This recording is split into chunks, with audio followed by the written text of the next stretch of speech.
ako mohatag ang mensahe kanatong tanan.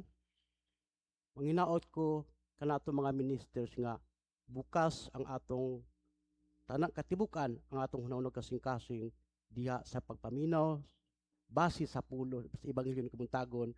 Ang makatag mensahe mao si Brother Christian Miharis.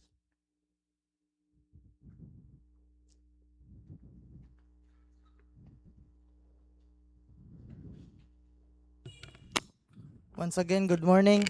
Morning. In this morning, we talk about fasting. And ang fasting is, dili lang siya applicable sa mga ordained people, but applicable po siya sa atong tanan, labi na kung gusto ta music, bitaw like, mas muduol ta sa gingarian sa Ginoo, og makasabot, og makakuha ta good conversation about God bitaw para sa atong kinabuhi. Unsa man ang fasting? Fasting is not just for not eating foods. Dili lang siya sa mga pagkaon. And fasting is dagan pamaagi sa fasting.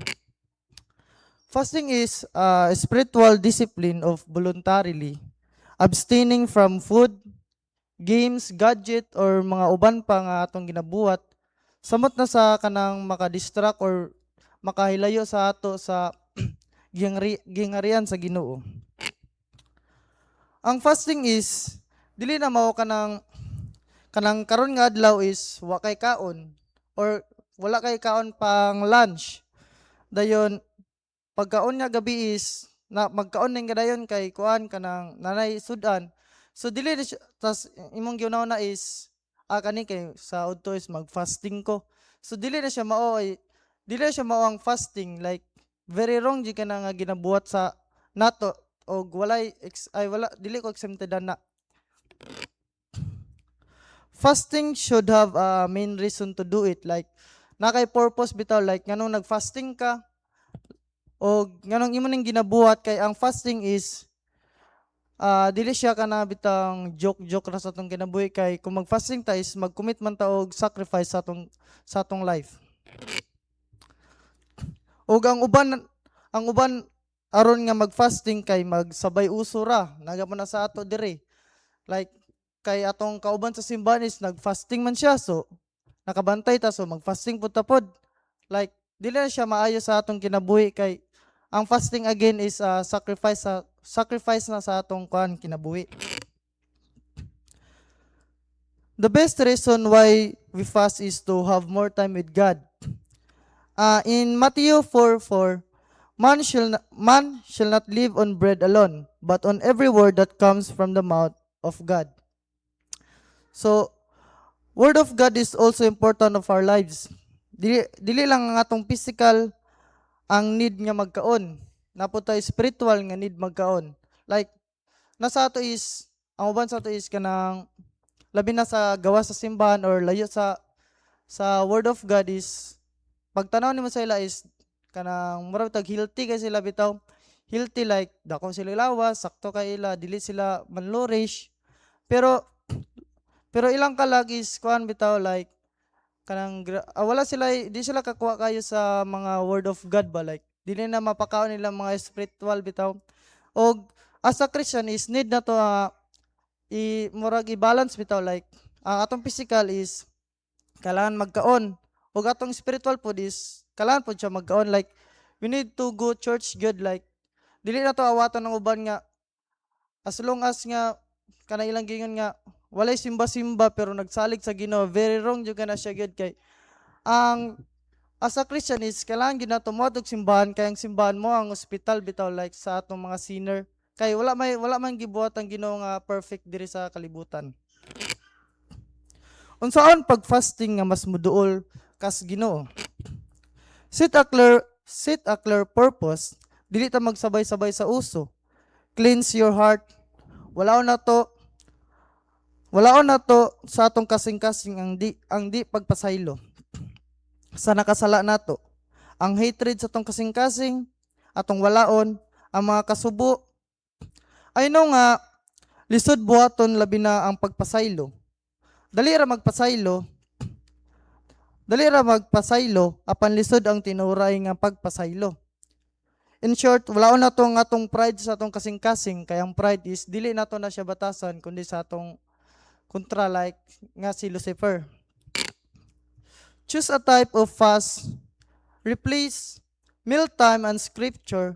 Instead nga magmukbang-mukbang ta, mukbang-mukbang ta sa atong mga gusto, kay dira man ang mga lami pulihan na dapat ato dyan na siyang pulihan kanatong ginabuhat bitaw like mukbang is dapat instead nga magmukbang ta, ato siyang pulihan lang bitaw sa prayers and sa pagbasa sa mga scripture. Understand your purpose. Decide why you are fasting. Kibali dapat na siya nabitaw tay purpose ngano nagfasting ta. Like nagfasting ta karon kay para mas masabtan pa nato unsa ang will bitaw ni Lord para sa ato. So prepare your heart, confess our sin.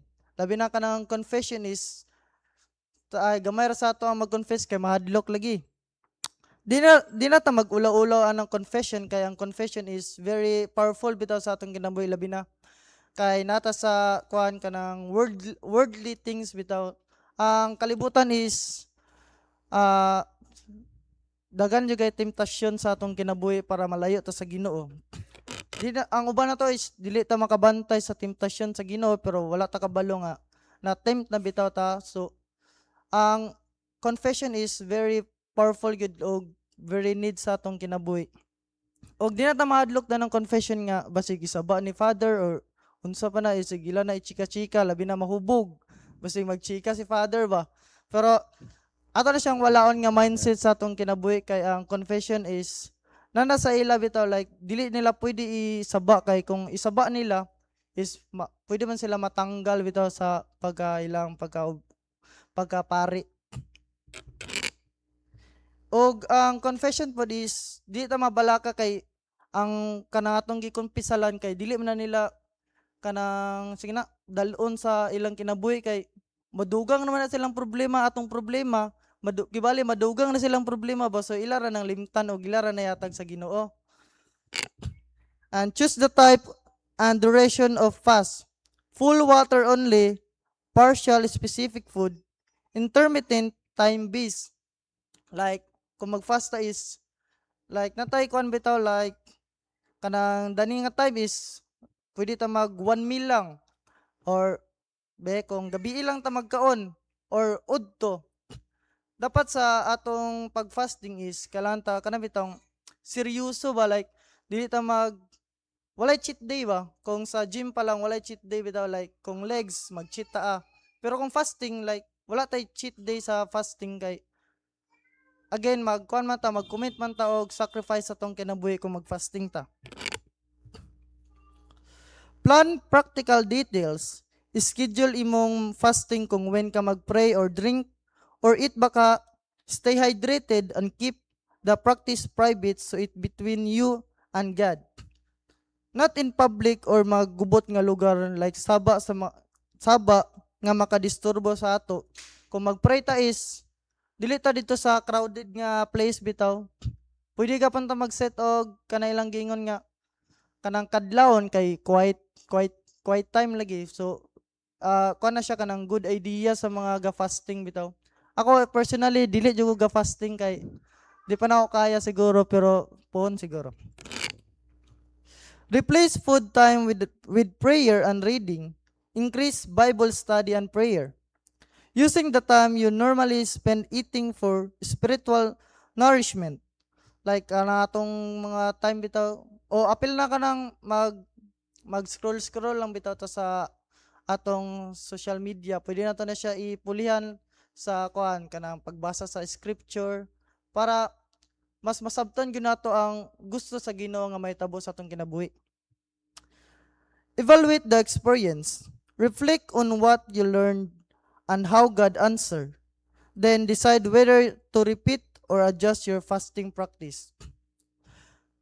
I-reflect po nato ang kung sa istorya sa to sa Ginoo like ato bitang murag ma-in character ta ba? Like sibli kang kani gusto sa Ginoo buhaton ni nimo like or yan ning istorya sa imo nga kani mas maayo ni. Like ato bitong i-in character like sige na atong i-reflect sa tong kinabuhi ba ug atong mapakita sa uban og mao ka na ang akong nasabtan sa humili ay sa gospel karon og dalaygon ng Ginoo maayong buntag.